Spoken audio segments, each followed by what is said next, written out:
ഇന്ന് വെള്ളിയാഴ്ച വിശേഷവുമായിട്ടാണ് ഞാൻ എത്തിയിട്ടുള്ളത്. കൂട്ടുകാരെ ശ്രദ്ധിക്കൂ. ചൂട് കൂടുതലായതുകൊണ്ട് തന്നെ പുറത്ത് വല്ലാതൊന്നും ആൾക്കാർ ഇരിക്കണത് കാണാനില്ല. അങ്ങനെ പള്ളിയിൽ കയറി നിസ്കാരമൊക്കെ കഴിഞ്ഞ് കടയിലെത്തിയിട്ട് അത്യാവശ്യത്തിന് കച്ചവടമൊക്കെ ഉണ്ടായിരുന്നു.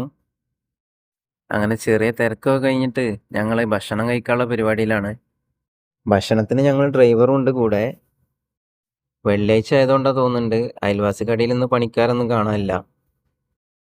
ഇന്ന് ചായക്കടി ജുബിനത്തമ്മീസാണ്. കൂട്ടുകാരൻ വെട്ടിക്കൂട്ടുണ്ട്. രാത്രി പിന്നെ നമ്മളെ യൂട്യൂബിലെ കുറെ കുടുംബക്കാർക്ക് ഒരു വലിയ ഓർഡറൊക്കെ ഉണ്ട്. എല്ലാം ചൂടാനുള്ള മീനുകളാണ്. ഏതായാലും നമ്മളെ സദീക്ക് കാര്യമായിട്ട് രണ്ട് കൈ കൊണ്ട് തിരിച്ചും മറിച്ചൊക്കെ മീനുകളെ ചുട്ട് കൂട്ട് തന്നെയാണ്. ഓല് 10-12 ആൾക്കാർ എത്തിയപ്പോഴേക്ക് നേരം 12 മണിയൊക്കെ കഴിഞ്ഞിട്ടുണ്ട്. സാധനം സപ്ലൈ ചെയ്ത് കുറച്ച് കഴിഞ്ഞപ്പോഴേക്ക് ഒക്കെ ഓല് ലെവലാക്കിയിട്ടുണ്ട്. ഏതായാലും ഭക്ഷണം കഴിച്ച വിശേഷങ്ങളൊക്കെ പറഞ്ഞിട്ട് ഓര് പോയിട്ടുണ്ട്. ഇനി ഞങ്ങൾ മൗലൂദൊക്കെ ഓതിയിട്ട് ഭക്ഷണം കഴിച്ച് നടക്കാൻ പോകാനുള്ള പരിപാടിയിലാണ്. അപ്പൊ ഇന്നത്തെ വിശേഷം ഇതൊക്കെയാണ്. Okay, bye bye.